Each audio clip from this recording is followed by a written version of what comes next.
Welcome, everyone. We'll get started in just a moment.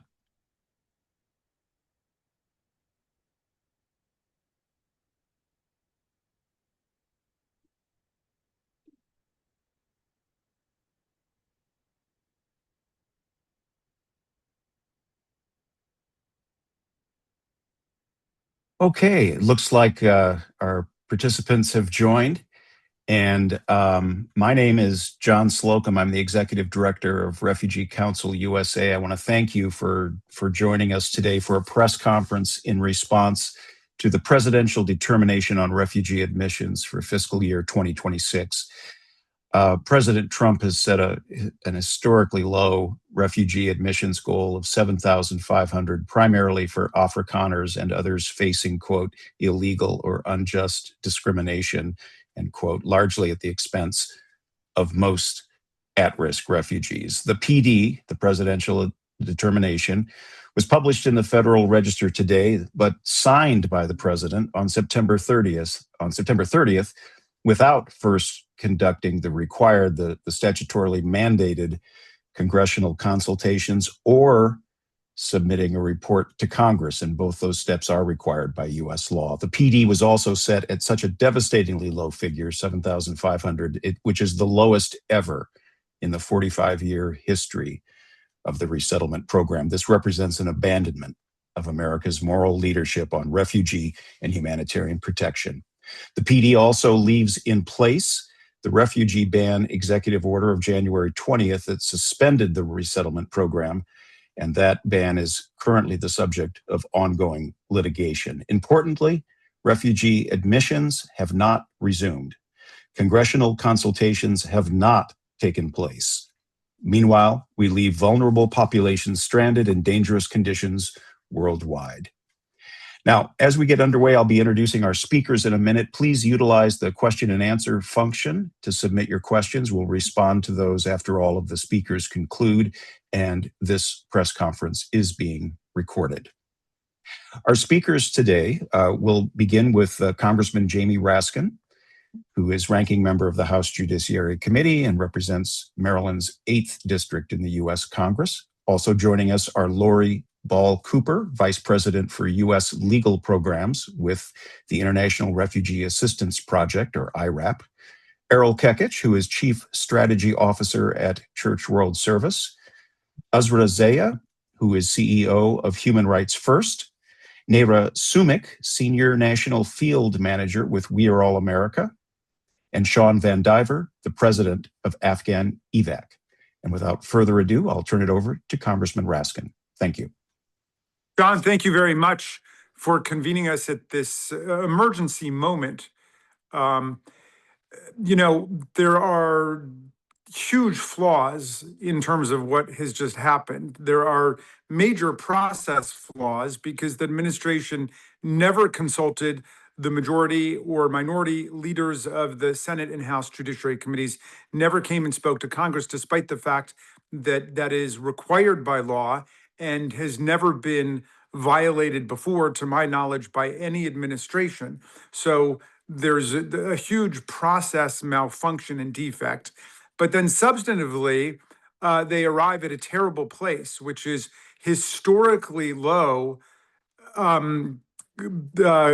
quotas for admission or historically low ceilings on admission of refugees. 7,500, to my knowledge, is the lowest it has ever been in American history, and it's more than a 95% reduction from where we were last year. So essentially, they're pulling up the drawbridge, except, of course, for the Afrikaners community in South Africa, white South Africans who purportedly are the victims of discrimination there.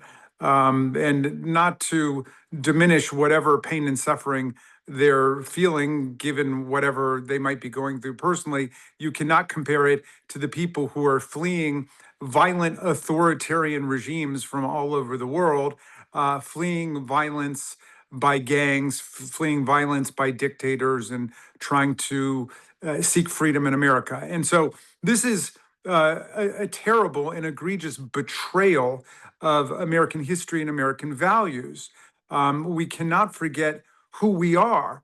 When Tom Paine got over here in 1774, he fell in love with America, and he said that this land, if it lives up to its values and ideals, will become an asylum to humanity. Not an insane asylum, mind you, but a place of refuge for people seeking freedom from political, religious, and intellectual repression from all over the world. And when we have been at our best, we have always opened our arms to people who are fleeing from violence and repression and authoritarian rule all over the globe. And this has been an essential part, certainly, of America's policy towards refugees since World War II. So this is an historic betrayal and a complete U-turn from where we need to be going.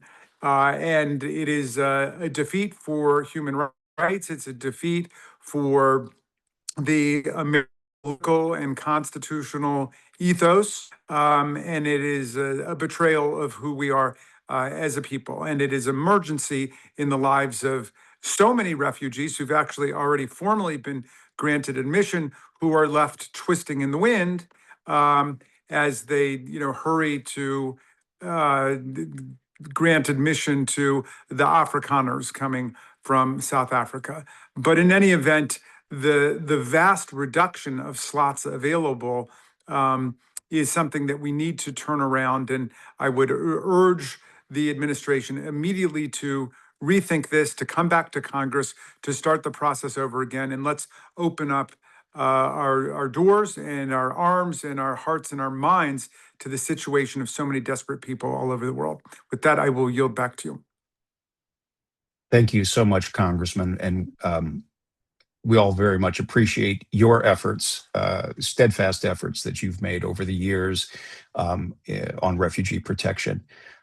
I do want to turn the floor next to Laurie Ball-Cooper from IRAP. Thank you, John, and thank you, Representative Raskin. Yesterday, the president released a document labeled a presidential determination that failed to meet the most basic legal requirements for reporting to and consulting with Congress, as Representative Raskin detailed. This document also sets a target of admitting 7,500 people as refugees this fiscal year, almost all of them white Afrikaners. To put this into perspective, not only is this a historic low, as John mentioned, but it is also a number that is significantly smaller than the 12,000 refugees who had travel booked to come to the United States as of Inauguration Day. They are still stranded by President Trump's executive order barring refugee arrivals. These are people who went through years of vetting, who sold their belongings, who gave up their homes in anticipation of starting a new life here, only to be stranded in limbo. What's more, about 120,000 refugees were conditionally approved to resettle here in the US as of Inauguration Day, and were only awaiting final processing.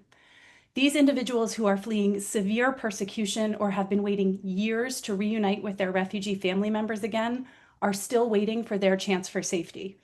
Instead of continuing the Refugee Act's nearly half-century legacy of welcoming the most persecuted, the president has now proposed a race-based system of refugee admissions that privileges white individuals while continuing its ban of others.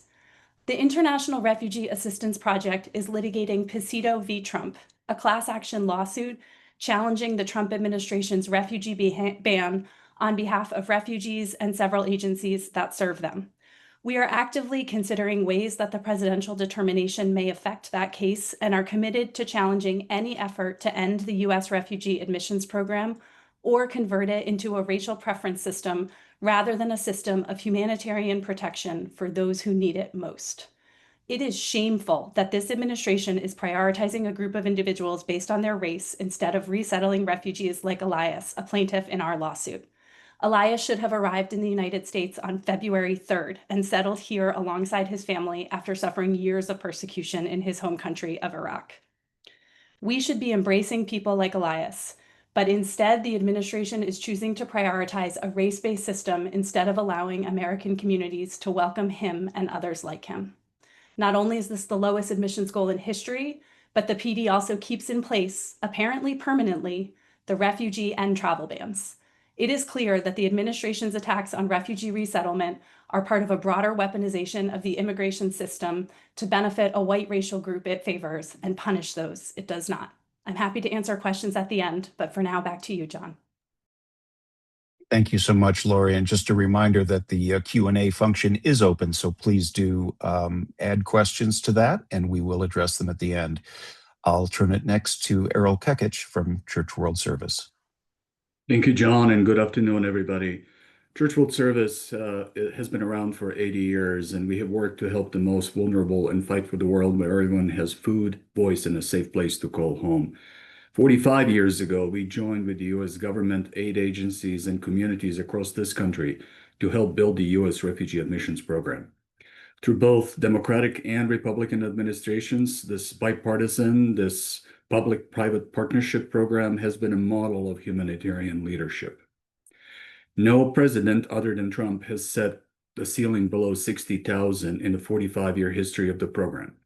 And at this point in time, this presidential determination comes with zero legally required consultation with Congress, as we have heard, or a required report to Congress outlining how the program will respond to the global humanitarian needs. The line in the presidential determination that says that it's been issued after an inappropriate consultation, as we have heard, is incorrect.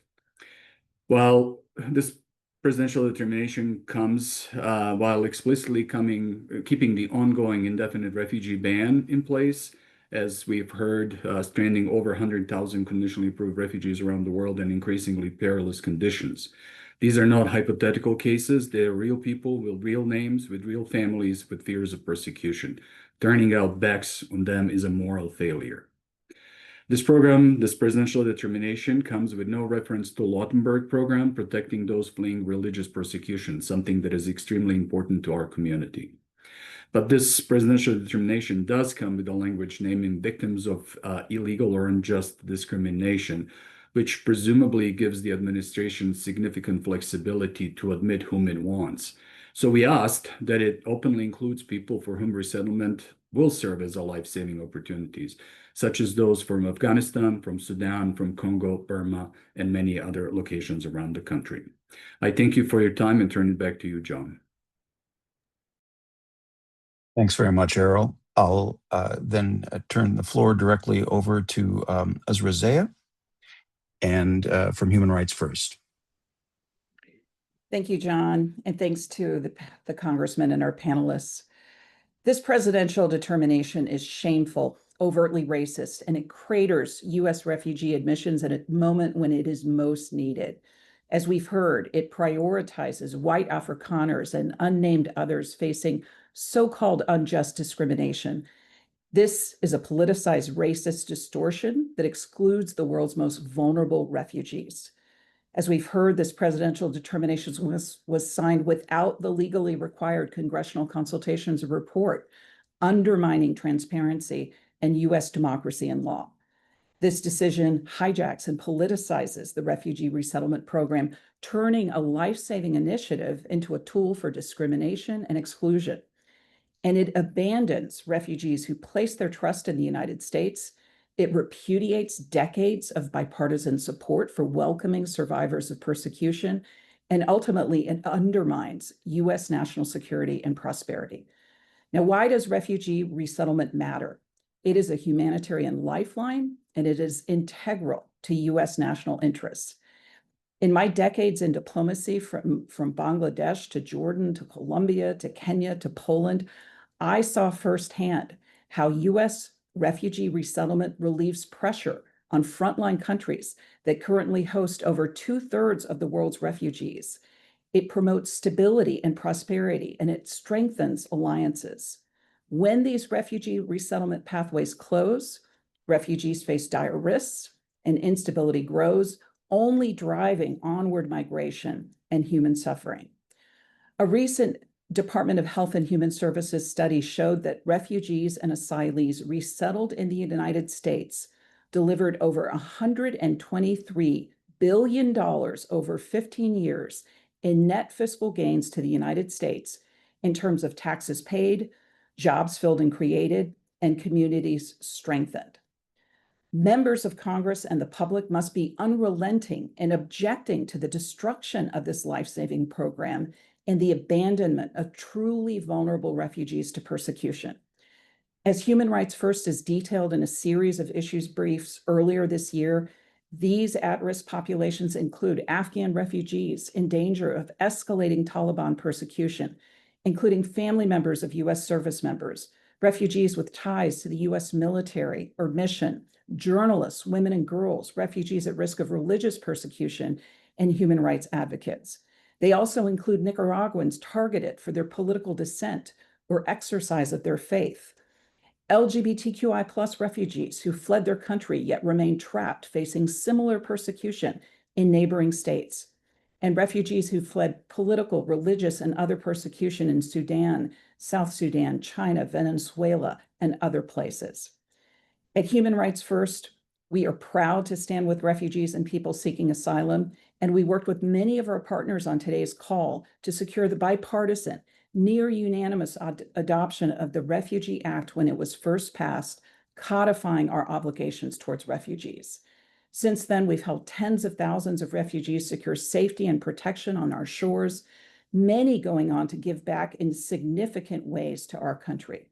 So let's reject this destruction of U.S. refugee resettlement and take action together and urge this administration to rescind this harmful determination and set a refugee admissions goal that reflects both our nation's capacity and our values, at least 125,000 for fiscal year 2026. Second, Congress must uphold its oversight responsibilities and reaffirm America's bipartisan commitment to refugee protection and the right to seek asylum. A strong U.S. refugee and asylum system strengthens our national security, advances our foreign policy goals, and restores U.S. moral leadership. And third and finally, we urge all Americans, which polls confirm believe in providing refuge to the persecuted, to stand with refugees and restore resettlement for Afghan allies and other at-risk refugee populations. So we urge our listeners to speak out, to call on your representatives, and to support the organizations that welcome refugees. Thank you. Thank you so much, Uzra. I'll turn it over again directly to Nejra Sumic from We Are All America. Thank you, John. My name is Nejra, and I stand before you as a former refugee, a survivor who came to this country through the United States Refugee Resettlement Program. Today, I serve as the Senior National Field Manager of We Are All America, where we fight every single day for the dignity, safety, and rights of those who have been forced to flee. Let me tell you something that I know from personal experience. Nobody chooses to leave their home. No one wakes up one day and decides to abandon the place where their memories, families, and dreams live. We flee because we must, because staying means death. My family and I were persecuted and forced to flee from Bosnia.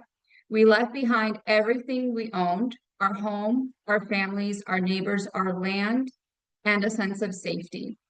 What we witnessed was unspeakable. Entire communities that were burned down to the ground, families torn apart, women and men sent to concentration and rape camps, and the systemic torture and killing of my people. Their bodies hidden in mass graves that we are still finding till this day in 2025. These are not distant memories. These are realities. And they are the ghosts that shaped my childhood, the pain that never fully fades. And sadly, I am not alone. Thousands of children, mothers, and fathers around the world are living through these same nightmares right now as we speak. For us, the U.S. Refugee Resettlement Program was not a charity. It was a lifeline that saved us. We had no country to return to. We became stateless because my country no longer was real. But through the program, my family found safety and an opportunity to rebuild our lives. My parents immediately got jobs and learned the language. And within 3 years, they bought a home and became homeowners in America, and eventually were able to send me through college.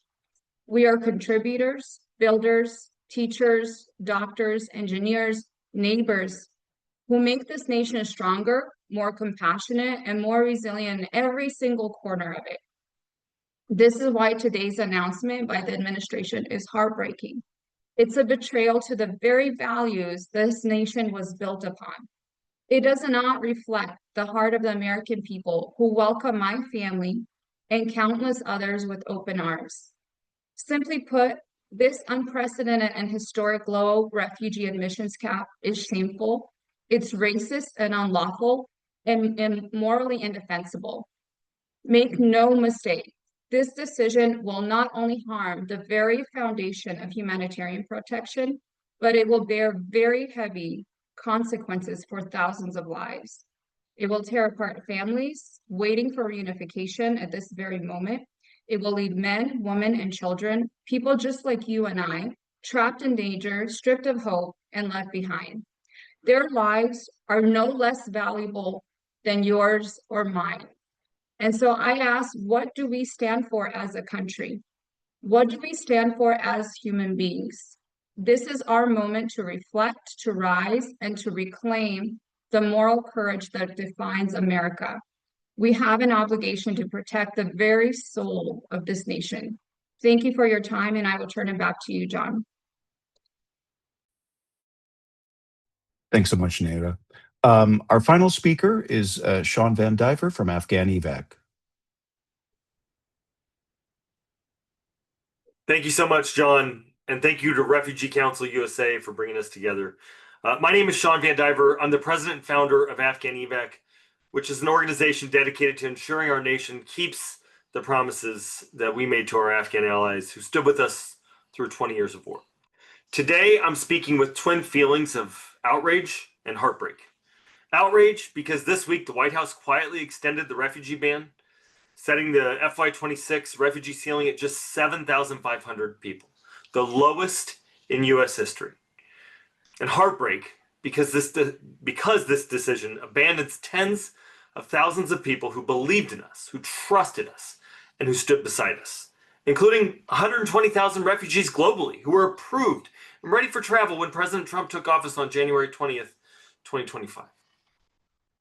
Over the 2 decades of conflict that we as a nation asked Afghans to stand shoulder to shoulder with us, lawyers, prosecutors, female tactical platoon commanders, intelligence professionals, journalists, women leaders, they did just that. They put their lives on the line and the lives of their families at risk. With this decision, we are closing the door in their faces. We're also leaving behind 3,000 family members of active duty U.S. service members, spouses, parents, and children of folks who are serving right now. These are folks who are still waiting abroad with their families. In fact, 200 of them are stuck on a U.S.-run facility in Doha, Qatar. Think about that. American troops are serving our country right now while their loved ones are trapped overseas because of our own government policies. Just this week, the Wall Street Journal reported that more than 1,300 Afghans remain stranded at Camp Asaliya in Qatar. They were evacuated by the United States, told to sell their house and their belongings and everything, that they were going on to a brighter future, but now they sit in limbo because this administration has frozen refugee admissions. There are 2 presidential determinations at issue here. The first one, PD 2025-13, sets that 7,500 number, a historic low, and reserves the majority of those admissions for Afrikaners from South Africa. There's no mention of Afghans, Syrians, Congolese, or any other populations of concern. Not a single mention. The second, PD 2025-14, transfers responsibility for resettlement from the State Department to the Department of Health and Human Services. On the surface, that might sound like a good idea, but it's not. The Office of Refugee Resettlement at HHS has no expertise in protection of vulnerable people overseas. None. And this administration has already deconstructed the offices at the State Department's Bureau of Population, Refugees, and Migration that did have that expertise. This is not reform, this is destruction. The determinations cite the very executive order that suspended refugee entry altogether, unless a person qualifies for a nearly impossible national interest exception. One single line about victims of unjust discrimination offers no clear or meaningful pathway for Afghans or anyone else to access safety. Look, folks, this isn't simply a policy setback. It's a betrayal of our word, a collapse of trust, and a blow to the credibility of U.S. commitments. The administration has deconstructed the offices that protect refugees and left thousands of allies, and yes, even family members of active duty U.S. military, in harm's way. Unless this decision is amended, not one single Afghan refugee can come to the United States this year, and that is a moral failure that America cannot afford.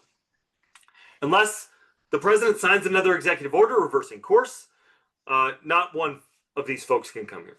This is an unprecedented dismantling of the U.S. refugee admission program and a moral collapse that will have consequences beyond our borders. Turning our backs on those who believed in us doesn't just betray them. It betrays who we are as a nation and every single veteran who ever served with us. I call on our national leaders to reverse course, fully restore the U.S. resettlement program for refugees most at risk, and formally end the program's suspension. Anything less is a failure of leadership, an affront to morality, and a stain upon our national honor. Thank you. Thank you, Shawn. That concludes our list of speakers. We do have some questions in the Q&A, and Congressman Raskin, I know you're back on camera, and if you need to leave soon, I just wanted to give you an opportunity to take the floor if you'd like to add anything, comment on anything you've heard in the last 20 minutes. And you are muted, sorry.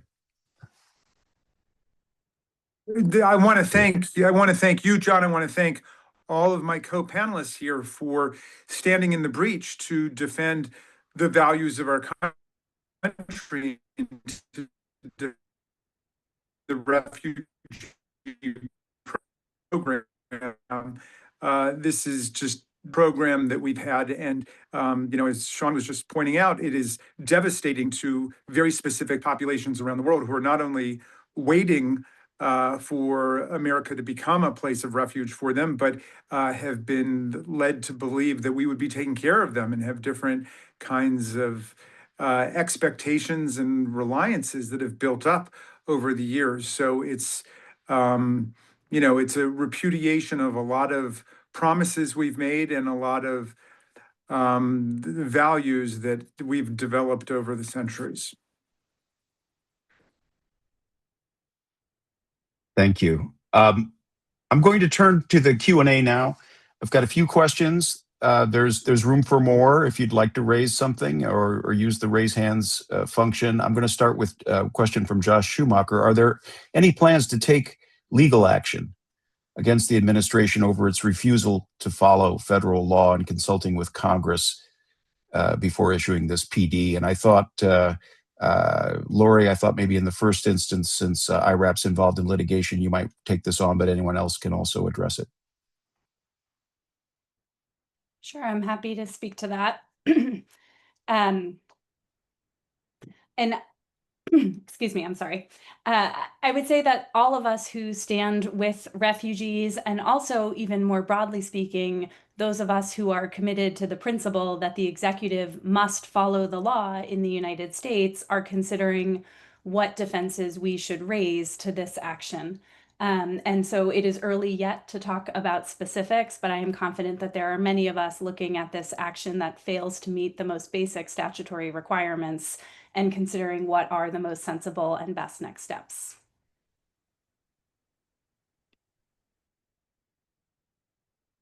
Thanks, Laurie. I might just jump in with another question. This from Rebecca Beich. Can you talk litigation strategy? Is this primarily illegal due to the lack of congressional notification? If so, would that be an APA suit? And Mr. Raskin, would your group submit an amicus on that, or would it be more tied to the low numbers and the motivations? And how would that interact with ongoing related suits? I think it's fair to say there are several legal problems with this presidential determination, or this document that purports to be a presidential determination.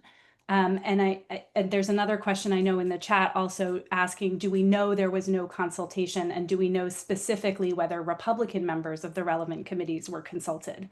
And I would emphasize the statute does not require the president to consult with the members of his own party who are in Congress. The statute requires the president to consult with specific committees in Congress, and that includes members of both parties. And we heard from Representative Raskin that those consultations did not take place. Excuse me.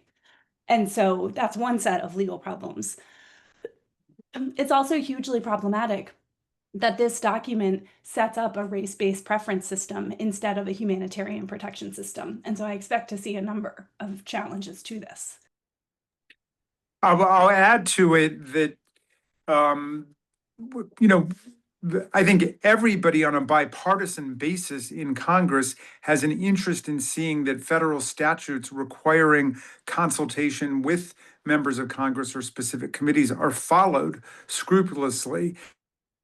So that's a bipartisan point, and neither Democratic nor Republican leadership on the Judiciary committees was consulted. We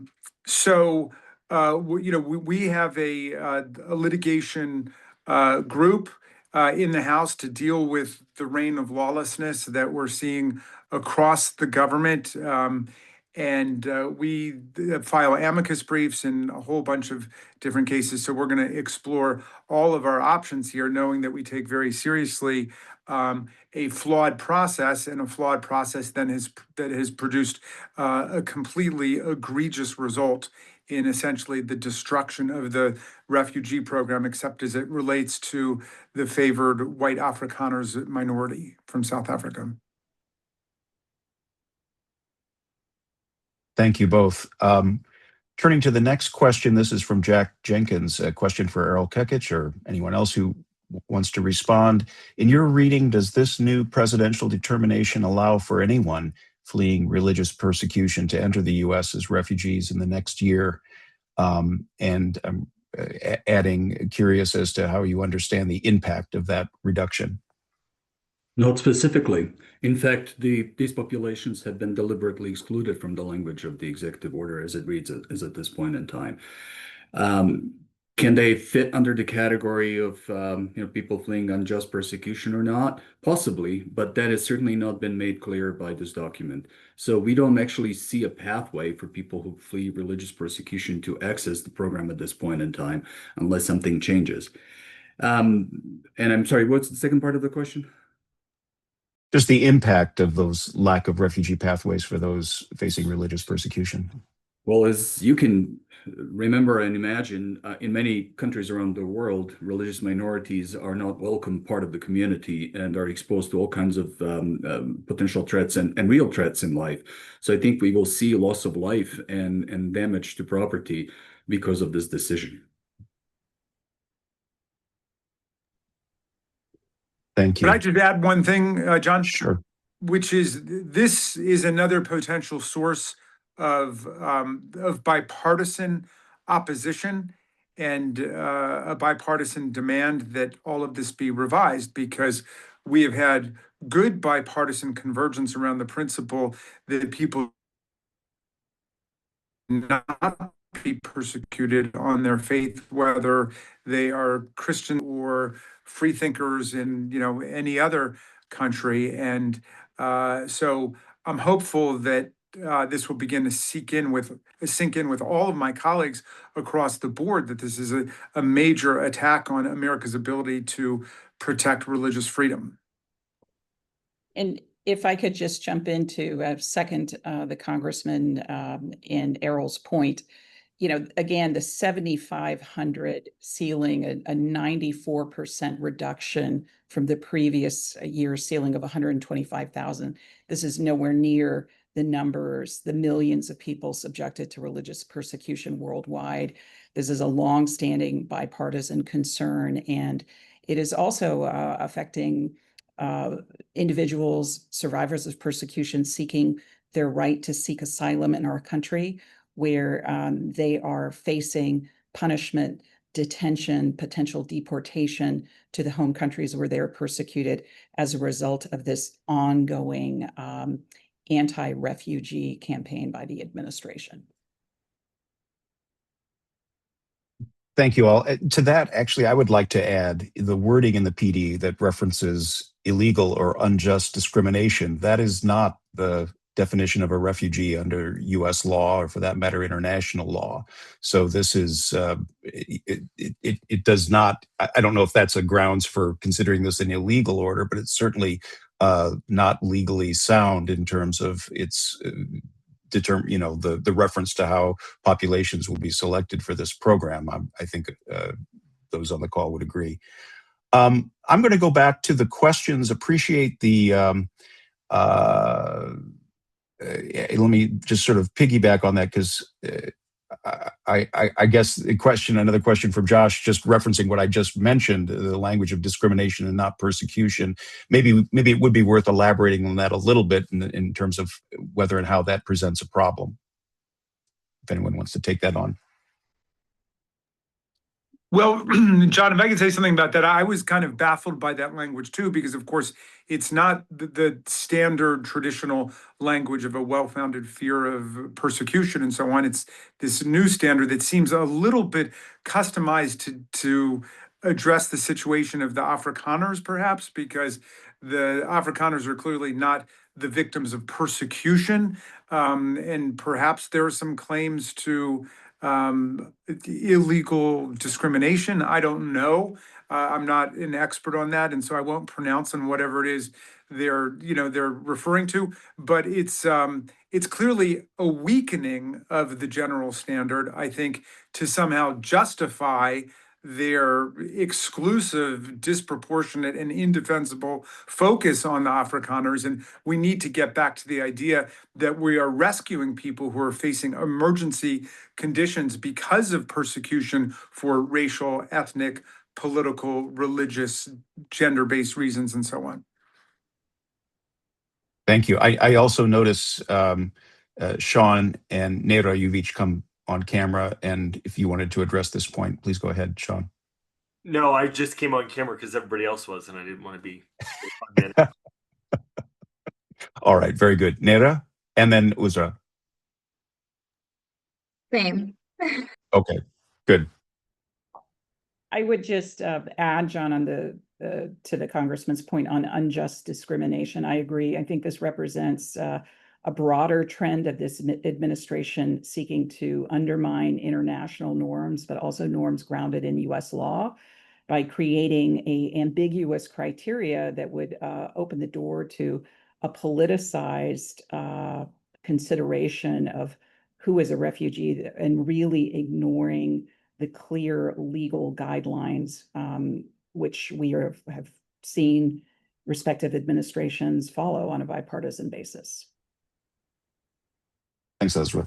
I want to go back to some questions that came in earlier and pick those up, and then run through the more recent questions. Gary Sampliner asks, how does the lack of congressional consultations and report to the Congress prior to this PD compare to other PDs under the Biden administration or prior administration? So, for instance, did a Democratic administration include Republican members in their consultations and issue a report to Congress with details provided in the statute? And adding, do we know for sure the administration didn't consult with Republican members before this PD? And Congressman, I think you've addressed this. I mean, this is, or Uzra as well, this is not about informing specific members of Congress. It's informing the committees of jurisdiction. But if someone wants to elaborate on that, please.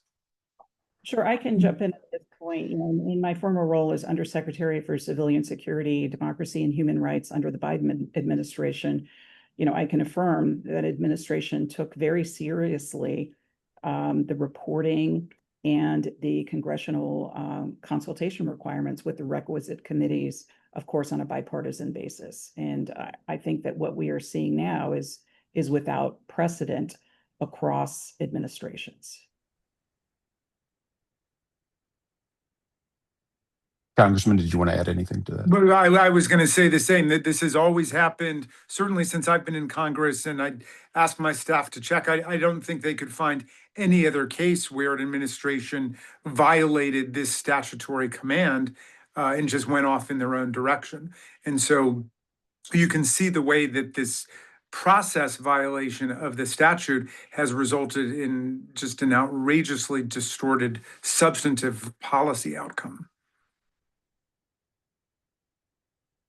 Well, thanks. I guess relatedly, the question from Michael Newroth, the United Church of Christ, has organized a number of Hill briefings on immigration refugee policy, and there's a lot of misinformation that they've encountered suggesting the U.S. is allowing, quote, anyone to come into the U.S. And the question is, how can we more clearly counter these coordinated talking points to reassure members of Congress of the stringent vetting process that applies to refugees? Shawn, you've raised a hand. Thank you so much. Look, what we find the best thing to do for, at least for the Afghan population, I think for all populations, is we have to combat misinformation every day. Every day you have to share something that you feel like you just shared yesterday. We keep seeing across our ecosystem that there's rumors that there's this list or that list, a special list of Afghans that are going to get out, that if you're hooked into one organization or another, you might get on that list. I think that's all nonsense. I hope it's not true, but it wouldn't surprise us given the nature of the administration and sort of how we're seeing things get hooked up. But I want to be clear. The last administration was bad at combating misinformation too. We asked Department of Homeland Security, State Department, and others across the last two administrations to disabuse Afghans of the idea that it was a good idea to cross the southern border. And now what we're seeing is horrendous things happening to the people that did. So I think it's just to answer your question, it's just repetition, making sure that we're getting to ground truth, that everybody across the ecosystem has the same ground truth. Because when we're operating in silos or pockets, it doesn't hurt anybody in DC, but it does hurt people in Venezuela and Syria and Iraq, certainly in Afghanistan, Pakistan, and everywhere else. And that's why we all have to be united, and we all have to row in the same direction together and be clear when we're talking about aspirational or hopeful things, or things that we're worried might happen, vice what reality looks like. And Nejra, I'll give you the last word, and then we're coming onto time, so I'll need to close after that. The vetting process is very clear. It's a very extensive process, and it takes years for people to go through that process through biometric data over and over again. It's not like people have access immediately to come to this country. For some people, it takes over a decade. And we really encourage members of Congress, the broader public, to come to us and work with us who are refugee and immigration experts, who many of us have worked in this space for decades, who follow and receive updates on immigration policies every single day. And so we encourage members of Congress to work with us, the broader public, to continue to stay connected to our organizations because we work with this population every single day. So, yes. Thank you, Nejra. Well, we've reached the 45-minute mark. I want to thank Congressman Raskin for joining us today. Thank you to our other panelists. Everyone on this call has been working tirelessly on behalf of refugees for a very long time, and we need to continue, as Nejra put it, to hold this administration accountable, including by engaging congressional, state and local leaders to all make their voices heard. And this is for all nationalities, including Afghans, Ukrainians, and other populations that have been in the pipeline.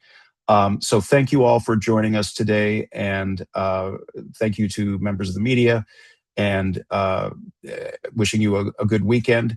And please stay engaged on this topic. It's very important to, I believe, the identity of this country to continue to hold out welcome to those fleeing persecution around the world. Thank you.